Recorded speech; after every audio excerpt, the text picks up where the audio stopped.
welcome to another episode of Wine, Hops, and Road Stops. We took a little vacation, but we are back, and we have a huge show. I'm talking huge. The biggest show ever. No, okay, maybe not. I'm with my co-host, best friend, and my wife, Desiree. Hello. Hi. How are you doing? I'm fine. Don't you agree? Oh, yeah, you're beautiful. You like my dress? Yeah, I do love it. You're all camouflaged and stuff. I got pockets. Yeah, and you have pockets in your little dress. That's great. Wonderful. And we just celebrated our 8th wedding anniversary. So thanks for hanging out with me. Thanks for putting up with me. Yay. So let's talk about wine. Let's talk about beer. Let's talk about a little bit of good food. And we also have a dare. We have a drink dare for us that came from our Facebook group. So we're going to try that out towards the end of the show after we have a couple beers and I get a little loose because these are things I don't like, but I'm going to do it anyway for the good of the show. If you like what you see, facebook.com/winehops and road stops is our Facebook page. Go there, join the group, and of course, join our YouTube page, which is youtube.com/winehopsroadstops. There's many videos there. Don't make it to TV. Don't make it to the actual show. And additional content like Des and Jeff watch stuff where we talk about movies and stuff that we watched, recently, we'll say. Yeah, it's usually not like that week. I was almost said like, what we watched that week, but usually it's like, within the last month or so. So we got some new stuff there too. So let's talk about the science of booze. We got some science stuff to start off the show. Ooh. First of all, which alcohol is best for gut health? That's the first science question we have today. So because you want your gut to be healthy, so what do you think it is? Beer. No. The best one is red wine, actually. Oh. Okay, so a large study by a professor that involved volunteers in the United States and Belgium found participants who drank red wine had a wider and healthier range of gut bacteria than those that did not. Now, Des, if you don't really like red wine... Okay, which I don't. Right, because it does give people headaches sometimes. A lot of people don't drink wine. We're going to go back to your answer, which is beer, because some beers are actually good for gut health. Oh, good. Yeah, check it out.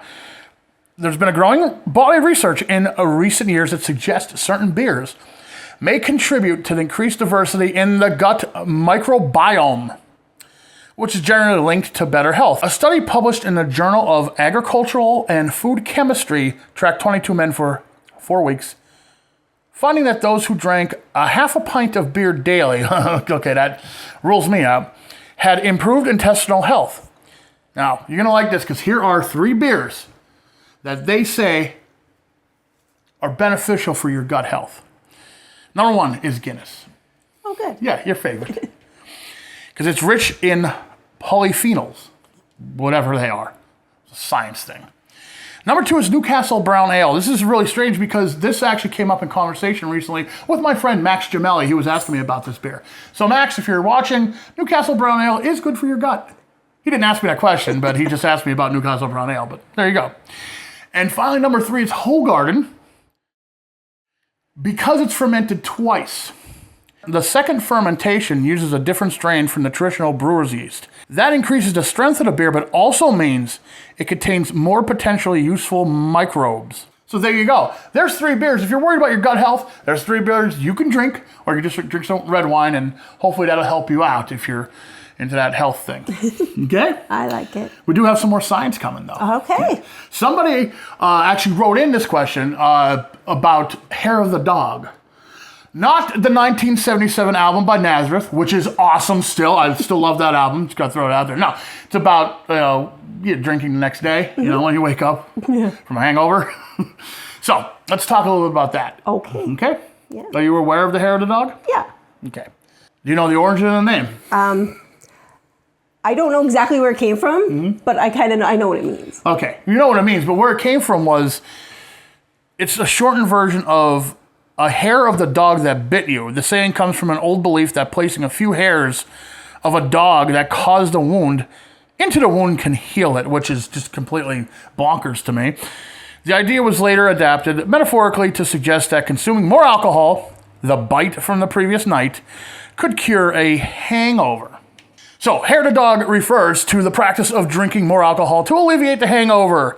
Now, we are not this is not medical advice. We are not doctors. But while we'll provide temporary relief, this method is not an effective cure. The relief apparently is short-lived. It can delay the recovery process by postponing the withdrawal symptoms, but also may potentially lead to more significant health issues and an even bigger banger of a headache later. Yeah, I was never one to be able to try that. I couldn't. It's rough. It's very rough. Unless there's two places I could do it in the world, and for some, I don't know. Maybe it's the air. I don't know. But there are two places where I can do this. Where are they, dear? Las Vegas and Atlantic City. Absolutely. I turn into a college boy again, and I'm like, we can keep going. It's a vacation thing. Yeah, I think maybe. most people can get up and day drink on vacation, but wouldn't, do it otherwise. So yeah, I could see starting over early in the morning. Yeah, just like waking up here yesterday morning after an epic night out at Mohegan, Pennsylvania with all our friends. I pretty much spent yesterday not doing anything. So now we're bright and ready for the show. Yes. Because we're shooting this on Sunday. So when we come back, we're going to talk about the diviest bar in the world that our friends went to. Okay, and later on, we're going to try some more beers from Groove Brewing, and we got that dare coming too. So don't go away, there's more Wine, Hops, and Road Stops when we come back.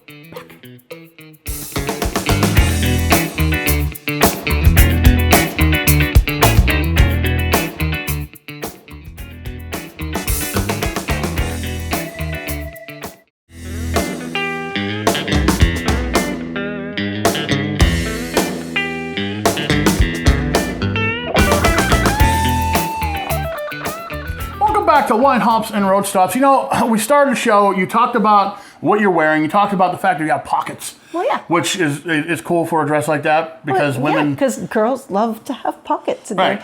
Yeah, what do you have in your pockets? You got a lot of stuff in your pockets. I got a couple things in my pockets. Yeah, what do you got? Let's see. I got cozy. Ooh, it's a Wine, Hops, and Road Stops one. It is. Oh, there's another one. How about that? Yeah. What's this? I hear jingle jangling. Bottle cap. My glasses. There you go. Your sunglasses. Oh, they get in there. Ooh. And a bottle opener. Wow. What else you got in there? A lot of room down there. That's it, I think. Well, I don't Maybe have some any secrets, but we're not going to tell. I don't have any pockets on this shirt. Do you like my shirt? It's a dinosaur. I like it. It's Jeffosaurus. Ha. All right, let's get back to the show, because we got a lot of stuff to go through, and we got another viewer question. And I was actually quite interested in this because I've been seeing this pop up more and more and more. And the viewer question is, I've been seeing beers labeled West Coast Pilsners more and more lately. What is a West Coast Pilsner? We kind of had one on the show recently, because a West Coast Pilsner is a craft lager that combines the drinkability of a Pilsner with the hoppy character of a West Coast IPA. So when you're getting these hoppy lagers, a lot of times they'll be labeled as West Coast Pilsners. Why is it getting more complicated? I don't know. It's often brewed with American hops like Citra and Mosaic, and it gives the beer a fruity tropical flavor, intense hop aroma, but still that drinkability of your lagers, your pilsners, stuff like that. So there you go. Okay. It is getting a little complicated. These styles are... There's like sub-styles underneath the styles, and it's just kind of like... Crossovers. Right. It's kind of like sub-genres on music, where you got your rock, and you got your heavy rock, and you got your heavy metal, then you got your doom metal, then you got your speed metal, but it's not thrash metal, it's speed metal, and black metal's not like death metal, but dark metal's different than that. So, and then you got stoner rock, and you got I'll just Where does mallcore come in? Oh God, mallcore is... Thank God, a forgettable style of music from the late 90s, early aughts. Well, not so forgettable, because Joe Molinaro, when I went to get my tattoo last week, said, hey, I was talking to Jeff that time about mallcore. And I was like, wow, that's an old conversation. That's an old term. And not to dwell too much on that, but mallcore is kind of like a nasty way to talk about nu metal, rap metal. It was called mallcore from the heavy metal elitist snobs I used to talk to on the internet. But since we said hello to Joe Molinaro on Underground Tattoo, show off your tattoo, your new tattoo. That's my new tattoo. In honor of Jim Barr, which we used to call him the Rev, because he actually, it was your uncle who got his officiant license just to marry us. Mm-hmm. There you go. We'll go back to what we said in the first segment, that we're just celebrating our anniversary this week. So, moving on to something else, have you ever wondered where the diviest bar actually is located in the United States? We don't live near it? No, we do not. Because I've been to some divey bars, and I love dive bars. I know you do. Well, I'm pretty sure the most diviest bar in the United States is located in Wisconsin. Now, when I first saw pictures of this place, I did not think it actually existed. But it does. And I have to thank our good friends, Kevin and Rachel Leshko, took it upon themselves, because they do watch the show. Thank you guys very much. They love traveling and seeing new things and trying new beers and drinks, and they're always somewhere cool. So they kind of live near this place, which is called the Plywood Palace.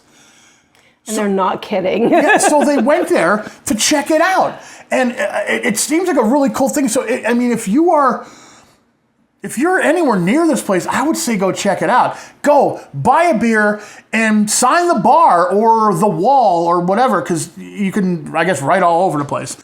So if you go to the Plywood Palace, you have to go on a weekend. I want to thank Kevin and Rachel Leshko. Thank you very much for going there, getting video evidence of this, braving the trip to the Plywood Palace. I'm sure it was something you'll never forget. Go, Jeff. We made it, buddy. Thank you, guys. So that's all we got. We're going to go to break. We're going to come back, and we're going to take a visit to Groove Brewing. Yes, we're going to go get our groove back at Groove Brewing with a couple more beers to showcase. We'll be right back.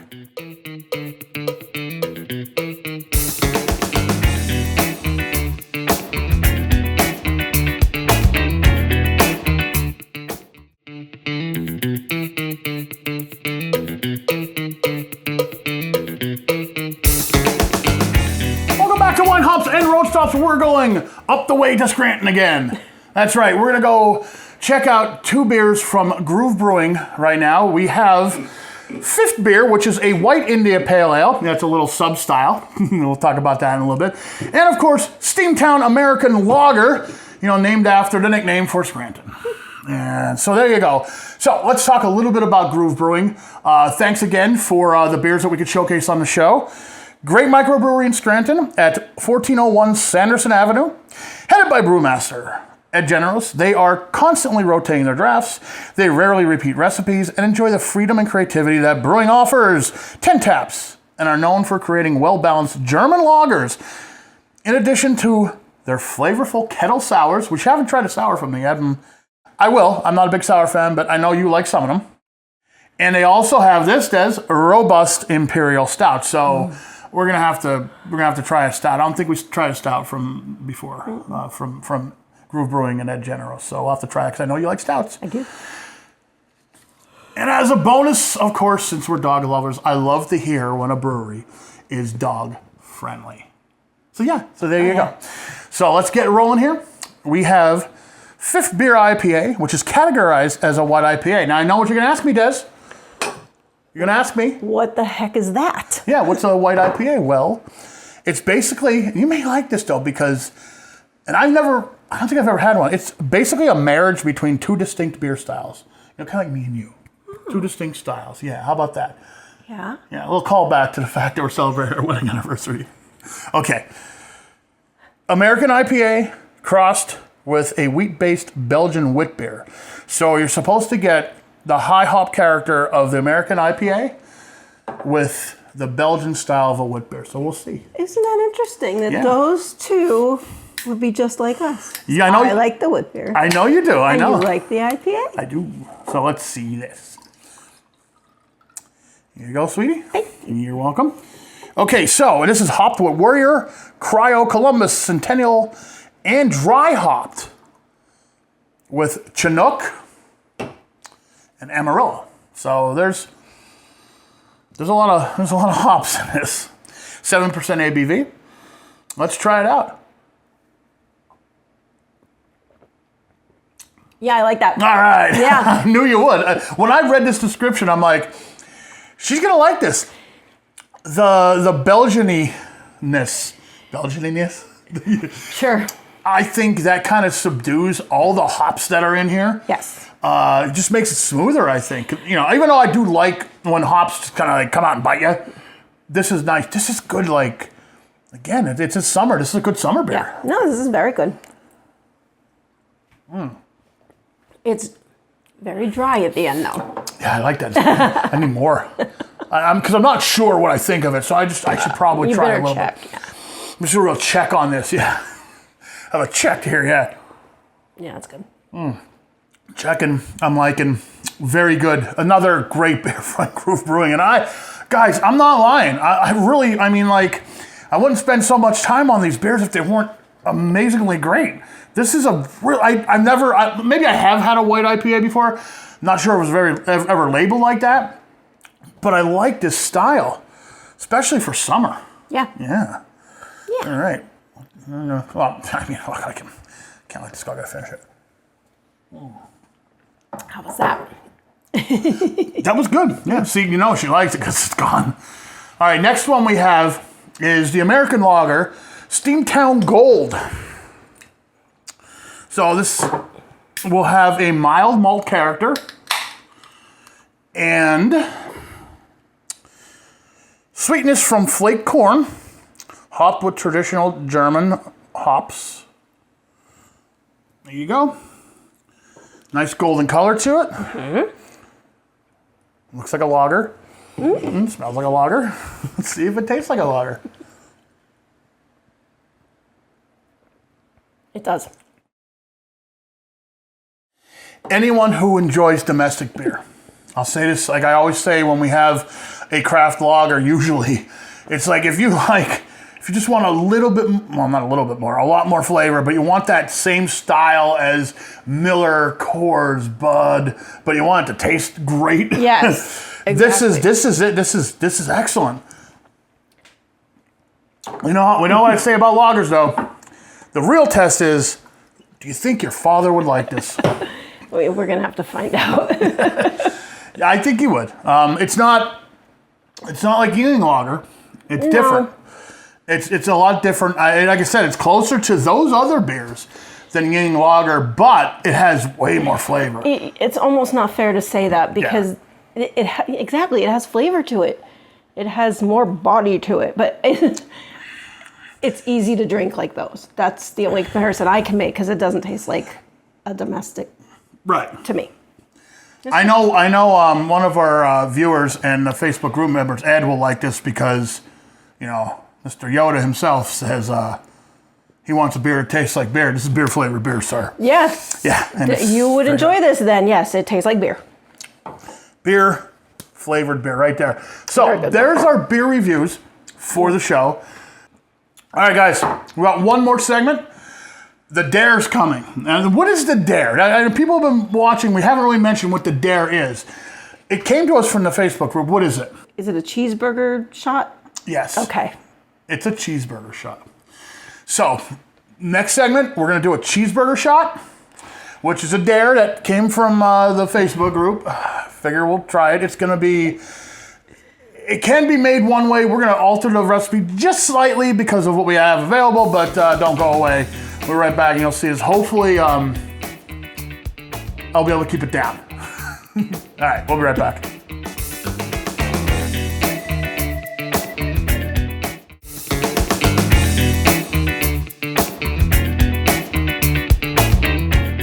Welcome back to Wine Hops and Road Stops. Last segment. If you like what we're doing, facebook.com/Wine Hops and Road Stops. Check that out. Join the group. Join the YouTube page where we showcase a lot more than we do on the TV show. A little extra content here and there, some reels, some short videos, all kind of good stuff like that. So before we do our Dare... Are we playing Truth and Dare? No, we're not going to play Truth and Dare, just Dare. Okay, Truth or Date? You have watched Mallrats. Oh, yeah, it's the Mallrats show. That's right. What? I don't have any chocolate-covered pretzels to shake your hand with, so we're not going to do that either. Okay, well, just a dare then. Okay. You dare me to drink this. I dare you to drink this and keep it down. This was the Dare, the cheeseburger shot Dare. the actual way to make this, we're going to alter this a little bit, is 1 part tequila and vodka, 1 part pickle juice, 1 part tomato juice. Now, you know us. We're going to just kind of up the ante a little bit. We're going to use, right here, Triple Nickel Distillery's Pickle Moonshine. We're going to do a shot of that. So that takes care of the pickle and the booze ingredient. So we'll do a shot of that. Actually, we're going to split that shot, I think. Yeah, well. I'll make you a full one if you want, okay? Oh, well, let's try it first. Right.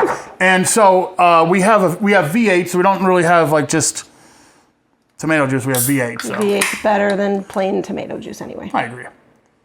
Ew. Oh, God. Oof. Oof, okay. Come on, I down a can of this like in a second in the morning. I don't. And I don't die from it.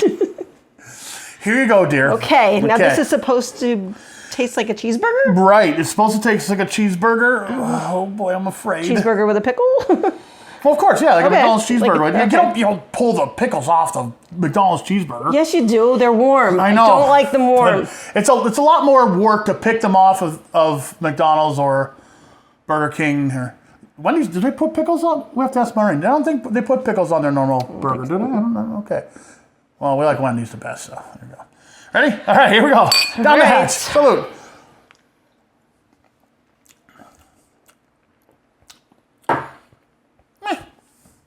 It was good. Actually tastes like a cheeseburger. Yeah. Surprisingly, but you know what? I kind of... yeah, we'll go... Yeah. Help me, Groove Brewing. Yeah. Ooh. I gotta wash that down. Yeah, that's... Just water. Yeah, it was fine. I got it. I'm done. It was good. I won't have it again. I'm sure you will. If you're in the mood for it. Yeah, I would. Maybe do it add tequila to it instead. Yeah. Yeah. Life is too short to drink bad beer. I don't have any beer. I'm sorry. You could drink your pickle shot. It's gone too. Okay, here we go. So drink beer, drink pickle shots, drink something with someone you love. See you next time on Wine Hops and Road Stops. Good night.